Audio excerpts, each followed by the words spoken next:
Okay, good morning students. അപ്പോൾ നമ്മൾ next ഇനി നോക്കാൻ പോകുന്നത് എൻ്റർപ്രണർഷിപ്പ് എന്ന് പറഞ്ഞ ഒരു സബ്ജക്റ്റാണ്. അപ്പോൾ അതിൽ നമ്മൾ നോക്കാൻ പോകുന്നത് കോൺസെപ്റ്റ് ആൻഡ് ഡെഫിനിഷൻസ്, അതിൻ്റെ തിയറീസ്, കാര്യങ്ങളൊക്കെയാണ്. ഓക്കെ, എൻ്റർപ്രണർഷിപ്പ് എന്ന് പറഞ്ഞാൽ എന്താ? എൻ്റർപ്രണർഷിപ്പ് എന്ന് പറഞ്ഞാൽ ഒരു സംരംഭകത്വം, അതായത് ഒരു ശരിക്കും എൻ്റർപ്രണർഷിപ്പ് എന്ന് പറയും, ഓൺടർപ്രണർഷിപ്പ് എന്ന് പറയും, അങ്ങനെ പല ടേംസിൽ നമ്മളതിൻ്റെ പ്രൊനൗൺസ് ചെയ്യാം. അപ്പം എൻ്റർപ്രണർഷിപ്പ് എന്ന് പറഞ്ഞാൽ സംരംഭകത്വം, ഒരാൾ സ്വന്തമായിട്ടൊരു വ്യവസായം തുടങ്ങുന്നതിനെയാണ് എൻ്റർപ്രണർഷിപ്പ് എന്ന് പറയുന്നത്. ഓക്കെ, അപ്പോൾ എൻ്റർപ്രണർഷിപ്പിനെ കുറിച്ച് പറയുകയാണെങ്കിൽ it is A word has got the imagination of generation who has ഇതിൽ ഇപ്പം ഞാൻ പറഞ്ഞ കാര്യങ്ങളൊക്കെ തന്നെയാണ് എൻ്റർപ്രണർഷിപ്പ് എന്ന് പറഞ്ഞാൽ. അതിന് കോൺസെപ്റ്റ് ആൻഡ് ഡെഫിനേഷൻ നോക്കാം നമുക്ക്. ഓക്കെ, എന്താണ് എൻ്റർപ്രണർഷിപ്പിൻ്റെ concept? Just many other economic concept. The terms entrepreneurship and entrepreneur are subject to debate and do not have single comprehensive definition. അല്ലേ, ഒരു സിംഗിൾ ഡെഫിനേഷൻ കൊടുക്കാൻ വേണ്ടിയിട്ട് നമുക്കൊരു എൻ്റർപ്രണർഷിപ്പിനോ എൻ്റർപ്രണറെ പറ്റിയിട്ട് നമുക്ക് സാധിക്കില്ല. എന്താണെന്ന് വെച്ചാൽ എന്താ ഇപ്പോൾ പറയുക, അതിന് ഓരോ ആസ്പെക്റ്റിൽ നോക്കുമ്പം അതിനൊരു ഓരോരോ ആസ്പെക്റ്റാണ്, ഓരോരുത്തർക്ക് ഓരോരോ ആംഗിൾ ആയിരിക്കും. അപ്പം അതിനൊരു സിംഗിൾ ഒരു സ്പെസിഫിക് ഡെഫിനേഷൻ കൊടുക്കാനായിട്ട് നമുക്ക് പറ്റില്ല എൻ്റർപ്രണർഷിപ്പ് എന്ന് പറഞ്ഞാൽ. Okay, and over 2 centuries they have been defined distinctly by various authorities and used in different sense in comparison to the one in which അല്ലേ. അപ്പോൾ എൻ്റർപ്രണർഷിപ്പ് എന്ന് പറഞ്ഞാൽ നമ്മൾ പറഞ്ഞ പോലെ സംരംഭകത. അപ്പോൾ എൻ്റർപ്രണർ എന്ന് പറഞ്ഞാൽ എന്താണ്? ഹൂ സ്റ്റാർട്ടഡ് ദാറ്റ് ബിസിനസ്, അല്ലെങ്കിൽ ആരാണോ ഒരു വ്യവസായം തുടങ്ങുന്നത്, that person is called entrepreneur. അയാളെ പറയുന്നത് എൻ്റർപ്രണർ. അപ്പം ഞാനൊരു ഒരു എന്താ പറയുക, ഒരു ബിസിനസ് തുടങ്ങുകയാണെങ്കിൽ ഞാനായിരിക്കും എന്ത്? എൻ്റർപ്രണർ. ഓക്കെ, ആ ബിസിനസ് ആരാണോ ചെയ്യുന്നത് അയാളാണ് എൻ്റർപ്രണർ എന്ന് പറയുന്നത്. Okay, then he is considered an entrepreneur to be risk taker who purposefully allocate resources and takes an active role in pursuing opportunity to maximize the profit. അല്ലേ, അപ്പോൾ എൻ്റർപ്രണർക്കായിരിക്കും എല്ലാ റിസ്ക്കും ഉണ്ടാവുക, അതേപോലെ അയാളായിരിക്കും എല്ലാ റിസോഴ്സസും അലോക്കേറ്റ് ചെയ്തിട്ട് ആ ബിസിനസ്സിനെ റൺ ചെയ്യുന്നത്. അറ്റ് ദ സെയിം ടൈം ആ ബിസിനസ്സിൽ പ്രോഫിറ്റ് ഉണ്ടാക്കുക എന്നുള്ളതും ആരുടെ ഓപ്പർച്യൂണിറ്റി ആയിരിക്കും? ഒരു എൻ്റർപ്രണറിൻ്റെ ആയിരിക്കും. അല്ലേ, നോർമലി ചിന്തിച്ചറിയുന്നല്ലോ, ഒരു എൻ്റർപ്രണർക്കായിരിക്കും എല്ലാ റിസ്ക്കും ഉണ്ടാവുക. അറ്റ് ദ സെയിം ടൈം ആ ബിസിനസ്സിൽ പ്രോഫിറ്റ് ഉണ്ടാക്കേണ്ടതും എല്ലാ അജണ്ട ഉണ്ടാവുന്ന ഒരു പേഴ്സൺ ആരായിരിക്കും? എൻ്റർപ്രണർ ആയിരിക്കും. അപ്പോൾ അതാണ് എൻ്റർപ്രണർഷിപ്പ് ആൻഡ് എൻ്റർപ്രണർ എന്ന് പറയുന്നത്. Then evolution of entrepreneurship in ഇന്ത്യയിൽ ഒരു എൻ്റർപ്രണർഷിപ്പിൻ്റെ എവല്യൂഷൻ എങ്ങനെ വന്നു എന്നുള്ളതാണ്. അതിലിപ്പോൾ എന്താ, ഹിസ്റ്ററിയിൽ നമ്മൾ നോക്കുകയാണെങ്കിൽ ഏർലിയർ സ്റ്റേജിൽ നമ്മളിവിടെ നടത്തിയ ബിസിനസ് എന്തൊക്കെയായിരിക്കും? ഹാൻഡിക്രാഫ്റ്റ് ബിസിനസ് ആയിരുന്നു. അല്ലേ, ഹാൻഡിക്രാഫ്റ്റ് ബിസിനസ് എന്ന് പറഞ്ഞാൽ കൈത്തറി വ്യവസായമായിരുന്നു നമുക്ക് മുന്നേ ഉണ്ടായ നമ്മളെ ഇന്ത്യയിലുള്ള ആകെ ഒരു വ്യവസായം എന്ന് പറഞ്ഞാൽ കൈത്തറി വ്യവസായമായിരുന്നു ഉണ്ടായിരുന്നത്. അതിൽ നിന്നാണ് നമ്മളിപ്പോൾ ഇവാലുവേറ്റ് ചെയ്ത് വലിയ വലിയ ബിസിനസ് മേഖലകളിലേക്കൊക്കെ നമ്മളെ ഇന്ത്യനെ നമ്മൾ വളർത്തിക്കൊണ്ടുവന്നത്. അപ്പോൾ ഹാൻഡിക്രാഫ്റ്റ് ബിസിനസ് ആയിരുന്നു മുന്നേ ഈ സൊസൈറ്റിയിൽ നിലനിന്ന് പോയിട്ടുണ്ടായിരുന്നത്. Craftsmanship was encourage. അപ്പം നമ്മൾ അതിനെ എന്ത് ചെയ്തു? പ്രൊമോട്ട് ചെയ്യുകയും അതേപോലെ പ്രൊട്ടക്റ്റ് ചെയ്യുകയും ചെയ്തുകൊണ്ടിരുന്നു. അപ്പോൾ അതിൽ നിന്ന് പിന്നെ നമ്മൾ ഒരു സിൽക്ക് റൂട്ടിലേക്ക്, സിൽക്ക് വ്യവസായത്തിലേക്ക്, അങ്ങനെ ഓരോരോ വ്യവസായം വെച്ച് പടിയായിട്ടാണ് നമ്മൾ ഒരു എൻ്റർപ്രണർഷിപ്പ് എന്ന് പറഞ്ഞ ഒരു എവല്യൂഷൻ, ഒരു ഗ്രേറ്റ് എവല്യൂഷൻ നമ്മളിപ്പോൾ ഉണ്ടാക്കിയെടുത്തത്. നിങ്ങൾ നന്നായിട്ട് വായിക്കുക, അതിൽ കുറേ കാര്യങ്ങളുണ്ട്. 18th century തൊട്ടിട്ടുള്ള കാര്യങ്ങൾ, ബ്രിട്ടീഷ് കാലഘട്ടങ്ങൾ തൊട്ടിട്ട് ജസ്റ്റ് ഒരു അവയർനെസ് ഉണ്ടാക്കിയിരിക്കുക എന്നുള്ളതാണ്. അപ്പം മുന്നേ ഹാൻഡിക്രാഫ്റ്റ് ബിസിനസ്സിൽ തുടങ്ങിയിട്ട് ദെൻ പിന്നെ നമ്മൾ സിൽക്ക് വ്യവസായം, അങ്ങനെ ഓരോ നമ്മളെ കൈത്തറി, അങ്ങനെ അത് മുന്നേക്ക് നമുക്ക് പ്രോഫിറ്റ് മോട്ടീവ് ആയിരുന്നോ? അല്ല, നമുക്ക് മുന്നത്തെ വ്യവസായം എന്നൊക്കെ പറഞ്ഞാൽ പ്രോഫിറ്റ് മോട്ടീവ് അല്ല, നമുക്ക് അന്നന്ന് ജീവിക്കാനുള്ള ഒരു വരുമാനം കണ്ടെത്തുക. അതിൽ നമ്മൾ ബാർട്ടർ സിസ്റ്റം പോലെ അങ്ങനെയൊക്കെ ഓരോന്ന് പടിപടിയായിട്ടാണ് നമ്മളെ ഇപ്പോൾ ഉള്ളൊരു വ്യവസായ എൻ്റർപ്രണർഷിപ്പിൻ്റെ ഒരു വലിയൊരു ലാർജ് സ്കെയിലിലേക്ക് നമ്മളെ ഗ്രോത്ത് ഉണ്ടായിട്ട് വന്നത്. അപ്പോൾ അത്രയും കാര്യങ്ങളാണ് എൻ്റർപ്രണർഷിപ്പിൽ പറയുന്നത്. ദെൻ നമുക്ക് നോക്കാനുള്ളത് ഡിറ്റർമിനൽസ് ഓഫ് എൻ്റർപ്രണർഷിപ്പ്. അല്ലേ, ഒരു എൻ്റർപ്രണർഷിപ്പിൻ്റെ ഡിറ്റർമിനൽസ് എന്ന് വെച്ചാൽ എന്താണ്? Development of entrepreneurs and culture of entrepreneurship is derived by multiple factors. അല്ലേ, ഡിറ്റർമിനൽസ് ഓഫ് എൻ്റർപ്രണർഷിപ്പ് എന്ന് പറഞ്ഞാൽ ഡെവലപ്മെൻറ്റ്, ഒരു എൻ്റർപ്രണർഷിപ്പിൻ്റെ ഗ്രോത്ത്, ഡെവലപ്മെൻറ്റ് സ്റ്റേജിനെ കുറിച്ചാണ് പറയുന്നത്. ദർ ഇസ് 2 ഫാക്ടേഴ്സ് ആണ് അതിലുള്ളത്. അതായത് ഇൻഡിവിജ്വൽ ഫാക്ടേഴ്സ് ഉണ്ട്, then second one environmental factors. അതായത് ഒരു എൻ്റർപ്രണർഷിപ്പിൻ്റെ ഡെവലപ്മെൻറ്റിൽ 2 ഫാക്ടേഴ്സ് ആയിരിക്കും ഇൻഫ്ലുവൻസ് ആവുക. ഫസ്റ്റ് വൺ ഇൻഡിവിജ്വൽ ഫാക്ടേഴ്സ് ഉണ്ടായിരിക്കും, ദെൻ സെക്കൻഡ് വൺ എന്താണ്?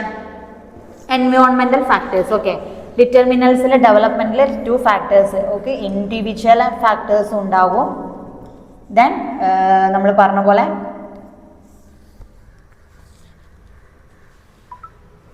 എൻവിയോൺമെൻറ്റൽ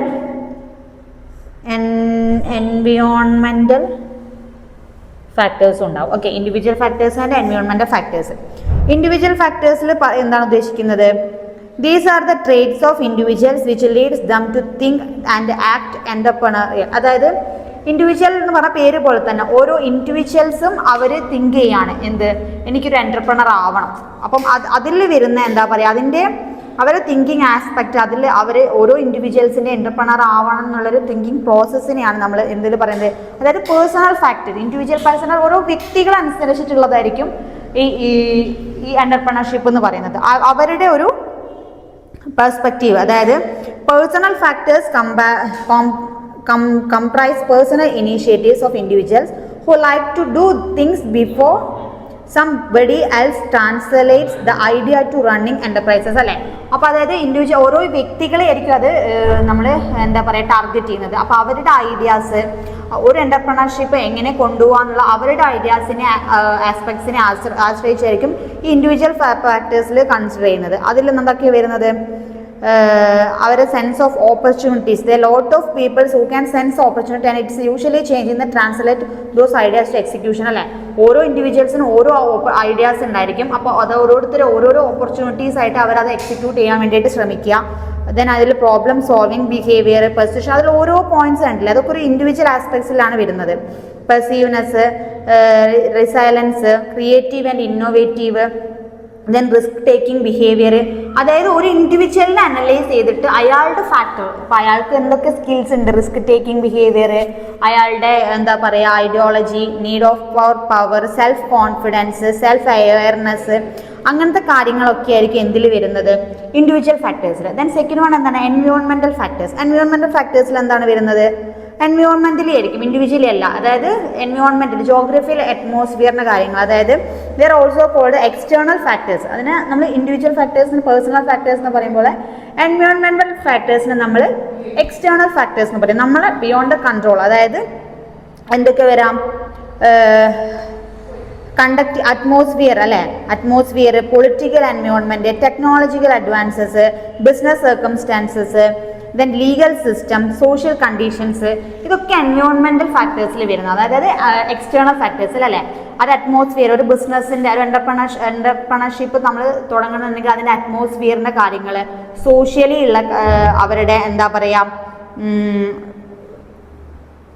സപ്പോർട്ട്, അല്ലെ സോഷ്യൽ കണ്ടീഷൻസ്, പബ്ലിക് സപ്പോർട്ട്, അതുപോലെ ഇക്കോണമിക് കണ്ടീഷൻസ്, ലീഗൽ സിസ്റ്റം അല്ലെ ലീഗൽ ഫ്രെയിം വർക്ക്.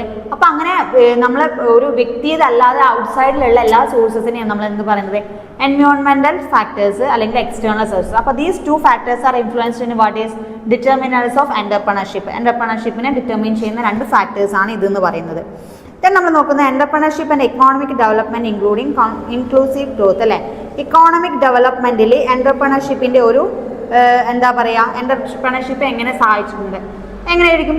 എന്തായാലും ഇൻ എ ഗുഡ് വേയിലായിരിക്കും സ്വാധീനിച്ചിട്ടുള്ള ഇക്കോണമിക് ഗ്രോത്ത് ഉണ്ടാകാൻ ഒരു എന്റർപ്രണർഷിപ്പ് കൊണ്ട് സാധിച്ചിട്ടുണ്ട്. അതായത് ഓരോ വ്യക്തികളും ഓരോ വ്യവസായം തുടങ്ങാം, എല്ലാവരും തുടങ്ങും എന്നല്ല പറയുന്നത്, എന്നാലും ചിന്തിക്കുന്നിടത്ത് നിന്ന് നമ്മൾ ഇക്കോണമി ഗ്രോ ചെയ്യുക അല്ലെ. നമ്മളെ ഇക്കോണമിയിൽ നമ്മളെ നിലവിലുള്ള കണ്ടീഷനിൽ എന്തൊക്കെ സാധനങ്ങൾ ഇല്ല എന്നുള്ളത് നോക്കിയിട്ട്, അപ്പം കസ്റ്റമേഴ്സിനെ മെയിനായിട്ട് നമ്മൾ പബ്ലിക്കിൽ അല്ലെങ്കിൽ പീപ്പിൾസ് അല്ലെങ്കിൽ കസ്റ്റമേഴ്സിനെ ടാർഗറ്റ് ചെയ്തിരിക്കും. അപ്പോൾ അവരുടെ നീഡ്സ് ആൻഡ് വാണ്ട്സ് നോക്കിയിട്ട് നമുക്ക് അതിനനുസരിച്ചുള്ള ഒരു എന്റർപ്രണർഷിപ്പ്, ഒരു ബിസിനസ് തുടങ്ങുന്ന സമയത്ത് നാച്ചുറലി അതെന്ത് സംഭവിക്കുന്നു? ഇക്കോണമിക്കിന് ഡെവലപ്മെന്റ്, ഇക്കോണമിക് ഗ്രോത്ത് ഉണ്ടാവാനാണ് അത് ഹെൽപ്പ് ചെയ്യുന്നത് അല്ലേ. അതായത് entrepreneurs are relatively better position to try new ideas, process and business model changes versus established because of their size and age അല്ലേ. അതായത് അവർ ഓരോരോ business ideas, new ideas, technologies ഒക്കെ implement ചെയ്യുന്നതോടുകൂടി social growth ഉണ്ടാകുന്നു, economic growth ആണ് നമുക്ക് ഉണ്ടായിക്കൊണ്ടിരിക്കുന്നത് അല്ലേ. അതേപോലെ നമ്മളെ ഒരു ഏരിയ ഡെവലപ്ഡ് ആകുമ്പോൾ നമ്മൾ പറയല്ലോ ഒരു കൺട്രീനെ ഡെവലപ്ഡ് ആവും, ഒരു ഡിസ്ട്രിക്റ്റ് ഡെവലപ്ഡ് ആവുന്നു. അങ്ങനെ ഓരോരോ സ്റ്റെപ്പ് ബൈ സ്റ്റെപ്പ് നമുക്ക് എന്ത് പറ്റുന്നു? സോഷ്യലി ഗ്രോത്ത് തന്നെയാണ് ഒരു എന്റർപ്രണർഷിപ്പ് വരുന്നതോടുകൂടി നമുക്ക് ഉണ്ടായിരിക്കുന്നത്. Then entrepreneurship in economic development of A nation can be discussed. എന്തൊക്കെ ഇതിൽ വരുന്നു എന്ന് നോക്കാം. ഇക്കോണമിക് ഡെവലപ്മെന്റിൽ ഒരു എന്റർപ്രണർഷിപ്പ് വരുന്നത് കൂടി എന്തിലൊക്കെ നമുക്ക് അഫക്റ്റ് ചെയ്യുന്നു? Then first one creation and distribution of wealth അല്ലേ. ഒരു വെൽത്തിൻ്റെ ക്രിയേഷൻ ആൻഡ് ഡിസ്ട്രിബ്യൂഷൻ, അതായത് ഇപ്പം നമ്മൾ പറഞ്ഞല്ലോ ഇക്കോണമിക് ഗ്രോത്ത് ആണ് ഉണ്ടാവുന്നത്. അപ്പോൾ എന്ത് സംഭവിക്കുന്നു എന്ന് വെച്ചാൽ നമുക്കുള്ള റിസോഴ്സസിലെ optimal utilization of resources and peoples, അങ്ങനെ അവരെ ഒരു ക്രിയേഷൻ ആൻഡ് ഡിസ്ട്രിബ്യൂഷൻ ഓഫ് വെൽത്തിനെ സപ്പോർട്ട് ചെയ്യുന്നു. ദെൻ എംപ്ലോയ്മെൻറ്റ് ജനറേഷൻ, അതായത് ധാരാളം പേർക്ക് എന്ത് കിട്ടുന്നു, ഒരു എൻ്റർപ്രണർഷിപ്പ് ഒരു ഏരിയയിൽ തുടങ്ങുന്നതോട് ഒത്തിരി പേർക്ക് എന്താ പറയുന്നു എംപ്ലോയ്മെൻറ്റ് ഓപ്പർച്യൂണിറ്റി, അതായത് ജോലി സാധ്യത കിട്ടുന്നു അല്ലേ. ചുമ്മാ ഇരിക്കുന്ന ഓരോ ആൾക്കാരും ചെറിയ ചെറിയ സംരംഭകരാവുന്ന സമയത്തും അതുവഴി ഒരുപാട് പേർക്ക് ജോലി കിട്ടുന്നു, എംപ്ലോയ്മെൻറ്റ് ഗ്രോത്ത് ഉണ്ടാവുന്നു. Then balanced regional growth and development അല്ലേ, ഒരു ഗ്രോത്തും ഒരു എന്താ പറയുക ഒരു സ്മൂത്ത് ആയിട്ടുള്ള ഒരു എഫക്റ്റീവ് ആയിട്ടുള്ള ഒരു റീജിയണൽ ആയിട്ടുള്ള ഒരു ഗ്രോത്ത് ആൻഡ് ഡെവലപ്മെൻറ്റ് നമുക്ക് ഇക്കോണമിക്ക് ഉണ്ടാവുന്നുണ്ട്. പിന്നെ കോൺട്രിബ്യൂഷൻ GDP അല്ലേ, GDP അതായത് സ്മോൾ സ്കെയിൽ ബിസിനസ് GDP അങ്ങനെയുള്ളതിലൊക്കെ നമുക്ക് കോൺട്രിബ്യൂട്ട് ചെയ്യാൻ പറ്റുന്നു. MSMEs എന്ന് കേട്ടിട്ടില്ലേ, small scale medium scale entrepreneurships ഒക്കെയാണത്. Then increase in standard of living അല്ലേ, ഓരോരുത്തരും സംരംഭകരാവുന്നു, അതുവഴി കുറേ പേർക്ക് ജോലി കിട്ടുന്നതോടുകൂടി അവർ ലിവിങ് സ്റ്റാൻഡേർഡ് എന്ത് ചെയ്യും, ബെറ്റർ ആവും, ഇമ്പ്രൂവ് ചെയ്യുന്നു. അപ്പോൾ നമുക്ക് എന്ത് പറ്റുന്നു, ഇൻക്രീസിങ് സ്റ്റാൻഡേർഡ് ഓഫ് ലിവിങ് കൂടുന്നുണ്ട്. ഇൻക്രീസിങ് ഇൻ്റർനാഷണൽ ട്രേഡ് അല്ലേ, ബിസിനസ് വളരുന്നതിനനുസരിച്ച് ഞങ്ങൾ പറഞ്ഞ പോലെ പടിപടിയായി ഗ്രോത്ത് ഉണ്ടാകുമ്പോൾ നമ്മൾ ഇൻ്റർനാഷണൽ ട്രേഡിലേക്കും നമുക്ക് എന്തെങ്കിലും ഗ്രോത്ത് ഇൻക്രീസ് ഉണ്ടാവുന്നു. അപ്പോൾ ഇത്രയും എന്താണ് ഉണ്ടാവുന്നത്, ഈ ഇക്കോണമിക് ഡെവലപ്മെൻറ്റ് കാരണം അല്ല എൻ്റർപ്രണർഷിപ്പ് വരുന്ന ഇക്കോണമിക് ഡെവലപ്മെൻറ്റിന് ഉണ്ടാവുന്ന ചേഞ്ചസ് ആണ്. പിന്നെ നമ്മൾ നോക്കുന്നത് മോഡൽസ് ഓഫ് എൻ്റർപ്രണർഷിപ്പ്. എൻ്റർപ്രണർഷിപ്പിൻ്റെ മോഡൽസ് ആണ് നമ്മൾ നോക്കാൻ പോകുന്നത്. എന്തൊക്കെയാണ് എൻ്റർപ്രണർഷിപ്പ് മോഡൽസ് എന്ന് പറഞ്ഞാൽ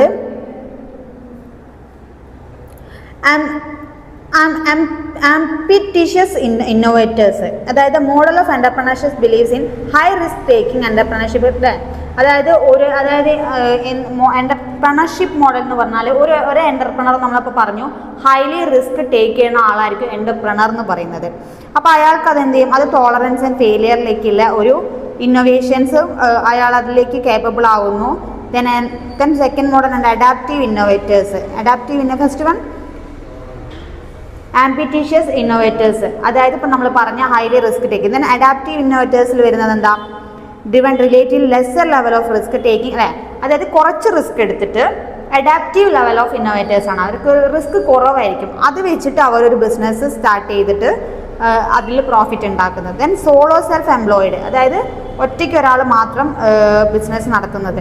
then managerial employees and social entrepreneur. അപ്പോൾ ഇത്രയും ടൈപ്സ് ഓഫ് എൻ്റർപ്രണർഷിപ്പ് മോഡൽസ് ആണ് വരുന്നത്. ദെൻ തിയറീസ് ഓഫ് എൻ്റർപ്രണർഷിപ്സിൻ്റെ തിയറീസിൽ എന്തൊക്കെയാണ് വരുന്നത്, ദർ ആർ 6 തിയറീസ് ആണ്. First one psychological entrepreneurship theory, then economic entrepreneurship theory, opportunity based entrepreneurship theory, sociological theory, anthropological resource based entrepreneurship theory. അതിൽ psychological entrepreneurship theory എന്നുകൊണ്ട് ഉദ്ദേശിക്കുന്നത് എന്താണ്, അതായത് ഒരു വ്യക്തിനെ എന്താ പറയുക പേഴ്സണൽ ബിഹേവിയർ ആണ് അതിൽ ഉദ്ദേശിക്കുന്നത്. ഓക്കെ, അത് വെച്ചിട്ടുള്ള എക്കോണമിക് ഇൻഡിവിജ്വൽ പേഴ്സണാലിറ്റീനെ കുറിച്ചിട്ടുള്ള ഒരു തിയറീസ് ആണ് സൈക്കോളജിക്കൽ എൻ്റർപ്രണർഷിപ്പ് തിയറി. ഞാൻ സെക്കൻഡ് വൺ എക്കോണമിക് എന്ന് പറഞ്ഞാൽ എക്കോണമിക്സ് തിയറീസ് എന്ന് പറഞ്ഞാൽ എക്കോണമീനെ ചുറ്റിപ്പറ്റിയിട്ടുള്ള അതിൽ classical and non classical theories വരുന്നു. ദെൻ തേർഡ് വൺ എന്താണ്, opportunity based entrepreneurship theory. Then sociological theory, socially ആസ്പെക്ട്സിൽ നോക്കിയിട്ടുള്ളത്. ആന്ത്രോപോളജിക്കൽ തിയറി എന്ന് പറഞ്ഞാൽ എന്താ, അതായത് കസ്റ്റംസ്, ഒറിജിൻ ആൻഡ് ബിലീഫ്സ്, അതായത് കമ്മ്യൂണിറ്റി, അതേപോലെ അവരെ ഒറിജിൻ, കസ്റ്റംസ്, അത് എവിടുന്ന് വന്നു എന്നൊക്കെ നോക്കി ആന്ത്രോപോളജിക്കലി നോക്കുന്ന തിയറീസ് ആണ്. അപ്പം റിസോഴ്സ് ബേസ്ഡ് തിയറി. അപ്പോൾ ഇത്രയും തിയറീസ് ആണ് എന്തിലുള്ളത്, എൻ്റർപ്രണർഷിപ്പ് തിയറിയിൽ പറയുന്നത്.